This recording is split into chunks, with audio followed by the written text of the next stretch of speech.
வணக்கம். இது தடம் நியூஸின் மதிய நேர செய்திகள். செய்தியாசிரியர் அரியராசா தினேஷ். வாசிப்பவர் ஞானதீபம் கிரிசாந்த். முதலில் தலைப்புச் செய்திகள். வடக்கு உட்பட பல இடங்களில் இடியுடன் கூடிய மழை, மக்களுக்கு எச்சரிக்கை. விசேட தேவை உள்ளோருக்கான கொடுப்பனவு அதிகரிப்பு, வெளியான மகிழ்ச்சி தகவல். பாடசாலை மாணவர்களுக்கு கைபேசி தடை, அமைச்சர் வெளியிட்ட அறிவிப்பு. அனுர எனக்கு நல்ல நண்பர், கூட்டு எதிர்க்கட்சியின் பேரணியில் எமது கட்சி பங்கேற்காது, மனோ கணேசன் திட்டவட்டம். வடமராட்சியில் மாபெரும் சுனாமி ஒத்திகை நிகழ்வு. இனி தொடர்பான விரிவான செய்திகள். வடக்கு மற்றும் ஊவா மாகாணங்களிலும் திருகோணமலை மாவட்டத்திலும் பிற்பகல் 2 மணிக்கு பிறகு மழை அல்லது இடியுடன் கூடிய மழை பெய்யக்கூடும் என தெரிவிக்கப்பட்டுள்ளது. குறித்த விடயத்தை வளிமண்டலவியல் திணைக்களம் இன்று வெளியிட்டுள்ள அறிக்கையில் குறிப்பிட்டுள்ளது. மேற்கு ஜப்ரகுவ மற்றும் மத்திய மாகாணங்களின் சில இடங்களில் மழை பெய்யக்கூடும் என தெரிவிக்கப்பட்டுள்ளது. மேலும் இடியுடன் கூடிய மழை பெய்யும் போது தற்காலிகமாக பலத்த காற்று மற்றும் மின்னல் தாக்கத்தால் ஏற்படும் சேதங்களை குறைக்க போதுமான முன்னெச்சரிக்கை நடவடிக்கைகள் எடுக்குமாறு தெரிவிக்கப்பட்டுள்ளமை குறிப்பிடத்தக்கது. விசேட தேவைக்குட்பட்டவர்களுக்கான கொடுப்பனவை அதிகரிக்க நடவடிக்கை எடுக்கப்பட்டுள்ளதாக நாடாளுமன்ற உறுப்பினர் சுகத் வசந்த டி சில்வா தெரிவித்துள்ளார். மாற்றுத்திறனாளிகளினுடைய தேவைகள் தொடர்பில் ஆராயும் நாடாளுமன்ற செயற்குழுவின் கலந்துரையாடல் கிளிநொச்சியில் நேற்று இடம்பெற்றுள்ளது. இதில் கலந்து கொண்டு கருத்து தெரிவிக்கும் போதே அவர் இதனை தெரிவித்துள்ளார். இது தொடர்பில் அவர் மேலும் தெரிவிக்கையில், 1996ஆம் ஆண்டில் மாற்றுத்திறனாளிகளுக்காக இருந்த சட்ட வரைவில் புதிய திருத்தங்களை உருவாக்க இருக்கின்றோம். அதாவது நாட்டில் 8.7 பேர் இயலாமை உடையவர்களாக காணப்படுகின்றார்கள். இவர்களுடைய தேவைகள் நிறைவு செய்யப்பட வேண்டும்.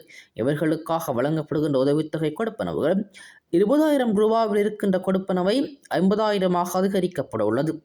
அத்தோடு 10 லட்சம் பெறுமதியான வீட்டு திட்டங்களை மேலும் 10 லட்சம் ரூபாய் அதிகரிப்பதற்கான முன்மொழிவுகளும் மற்றும் அதே போல ஏனைய திட்டங்களை வழங்குவதற்கும் நடவடிக்கை எடுக்கப்பட்டுள்ளது என அவர் தெரிவித்துள்ளார்.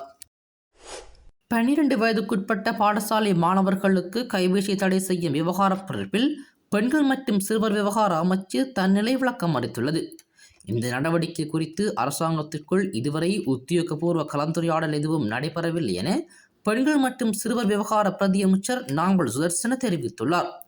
அவர் மேலும் தெரிவிக்கையில், எந்த ஒரு முடிவையும் எடுப்பதற்கு முன்னர் குறிப்பிடத்தக்க கலந்துரையாடல் தேவைப்படும். நாங்கள் இன்னும் எதையும் விவாதிக்கவில்லை. இது ஒரு கருத்து மட்டுமே. இதை செய்ய வேண்டுமானால் நீதி அமைச்சு போன்ற பிற அமைச்சுக்களுடன் கலந்து ஆலோசித்து செயற்பட வேண்டும் என அவர் தெரிவித்துள்ளார். சில நாடுகள் ஏற்கனவே இத்தகைய நடவடிக்கைகளை நடைமுறைப்படுத்தியுள்ளன என்றும் அவர் மேலும் குறிப்பிட்டுள்ளார். இலங்கையில் 12 வயதுக்குட்பட்ட பாடசாலை மாணவர்கள் கைபேசியை பயன்படுத்துவதை தடுப்பதற்காக முன்மொழியப்பட்ட யோசனைகள் தற்போது ஆலோசனை மட்டத்திலேயே இருப்பதாக அவர் தெரிவித்துள்ளார். முன்னதாக 12 வயதுக்குட்பட்ட சிறுவர்கள் கையடக்க தொலைபேசிகளை வைத்திருப்பதையோ அல்லது பயன்படுத்துவதையோ தடுக்கும் ஒரு தடையை அரசாங்கம் அறிமுகப்படுத்துவது குறித்து பரிசீலித்து வருவதாக சிறுவர் மற்றும் பெண்கள் விவகார அமைச்சர் ஜரோயா சாவித்ரி போல்ராஜ் அறிவித்திருந்தமை குறிப்பிடத்தக்கது. நவம்பர் 21ஆம் தேதி ஏற்பாடு செய்யப்பட்டுள்ள கூட்டு எதிர்க்கட்சி பேரணியில் தனது கட்சி பங்கேற்காது என்று தமிழ் முற்போக்கு கூட்டணியின் தலைவர் பாராளுமன்ற உறுப்பினர் மனோ கணேசன் தெரிவித்துள்ளார். ஊடகவியலாளர்களிடம் பேசிய மனோ கணேசன், ஸ்ரீலங்கா பொதுஜன பெரமுனவின் பாராளுமன்ற உறுப்பினர் நாமல் ராஜபக்சவுடனான பிரச்சினைகள் காரணமாக இந்த முடிவு எடுக்கப்பட்டது என்ற கருத்துக்களை மறுத்த மனோ கணேசன், எந்த அரசியல்வாதிகளுடனும் எந்த பிரச்சனையும் இல்லை என்றார். பிரதான எதிர்க்கட்சியான ஐக்கிய மக்கள் சக்தியின் முடிவு குறித்து தனக்கு உறுதியாக தெரியவில்லை என்றும் அவர் தெரிவித்துள்ளார். பாராளுமன்ற உறுப்பினர் தாயஸ்ரீ ஜெயசேகரவின் தோளை பிடித்துக் கொண்டு அவர்கள் அனைவரும் நல்ல நண்பர்கள் என்று கூறிய மனோ கணேசன், அனுரவும் எனக்கு நல்ல நண்பர் என்று தெரிவித்துள்ளார்.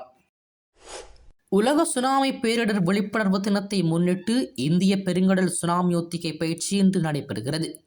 யுனெஸ்கோவின் மாநிலங்களுக்கு இடையேயான கடலியல் ஆணைக்குழுவின் சுனாமி எச்சரிக்கை மற்றும் தணிப்பு அமைப்பு மூலம் ஒருங்கிணைக்கப்பட்ட பிராந்திய பயிற்சியாக இது ஏற்பாடு செய்யப்பட்டுள்ளது. இந்த பயிற்சியை இலங்கையின் இடர் முகாமைத்துவ மத்திய நிலையம் உறுதி செய்துள்ளது. இந்த திட்டத்திற்காக இலங்கையின் கடலோர மாவட்டங்களான மட்டக்களப்பு, ஜாழ்ப்பாணம், காலி மற்றும் களுத்துறை ஆகிய மாவட்டங்களில் தேர்ந்தெடுக்கப்பட்ட 5 கிராம அலுவலகர் பிரிவுகள் சேர்க்கப்பட்டுள்ளன. அதன்படி சுனாமி ஒத்திகை பயிற்சி இன்று பருத்தித்துறை மெதடிஸ் பெண்கள் பாடசாலையில் இடம்பெற்று வருகிறது. காலை 9:15 மணியளவில் சுனாமி எச்சரிக்கை ஒலிக்கப்பட்டதைத் தொடர்ந்து மாணவிகள் வகுப்பு வகுப்பாக அணிவகுக்கப்பட்டு அங்கு உரியவர்கள் அறிவுறுத்தப்பட்டனர். வடமராட்சி இந்து மகளிர் கல்லூரியில் இடைத்தங்கள் ஏற்பாடுகள் செய்யப்பட்டு அங்கு மருத்துவ வசதிகள், உணவு உட்பட பல்வேறு வசதிகளும் செய்யப்பட்டிருந்தன. பிரதேச செயலக அனர்த்த முகாமைத்துவ குழுவினரால் பதிவுகள் மேற்கொள்ளப்பட்ட பின்னரே வட இந்து மகளிர் கல்லூரியின் மாணவர்கள், கிராம மக்கள் தங்க வைக்கப்பட்டனர். இதேவேளை ஒத்திகையின் போது பாதுகாப்பாக நகர்ந்த மக்கள், மாணவர்களில் ஒரு சிலருக்கு சிறிய காயங்கள் ஏற்பட்டன. காயமடைந்தவர்களை இலங்கை செஞ்சிலுவை சங்கம், சென்ட் ஜோர்ஜ் ஆம்புலன்ஸ் பருத்தித்துறை போலீசார் ஆகியோர் ஏற்றி வந்து வட இந்து மகளிர் கல்லூரியின் ஏற்பாடு செய்யப்பட்ட முதலுதவி சிகிச்சை நிலையத்தில் சிகிச்சை அளிக்கப்பட்டனர். இவ்வொத்திகை நிகழ்வில் வடமராட்சி வடக்கு பிரதேச செயலகம், இலங்கை செஞ்சிலுவை சங்கம், சென்ட் ஜோன்ஸ் ஆம்புலன்ஸ் படைப்பிரிவு, பருத்தித்துறை ஆதார வைத்தியசாலை, பருத்தித்துறை போலீசார், கடற்படை, இராணுவம், சிறப்பு அதிரடிப்படை, பருத்தித்துறை மகர சபை தவிசாளர் மற்றும் உப தவிசாளர், யூமெடிகா உட்பட பல்வேறு அமைப்புகள், திணைக்களங்கள் பங்கு பெற்றிருந்தன. சுனாமி ஒத்திகை நிகழ்வில் சுமார் 500க்கு மேற்பட்ட வடமராட்சி மெதடிஸ்ட் பெண்கள் கல்லூரி மாணவர்கள், பொதுமக்கள் சுமார் 250 பேர் வரையும் கலந்து கொண்டிருந்தனர்.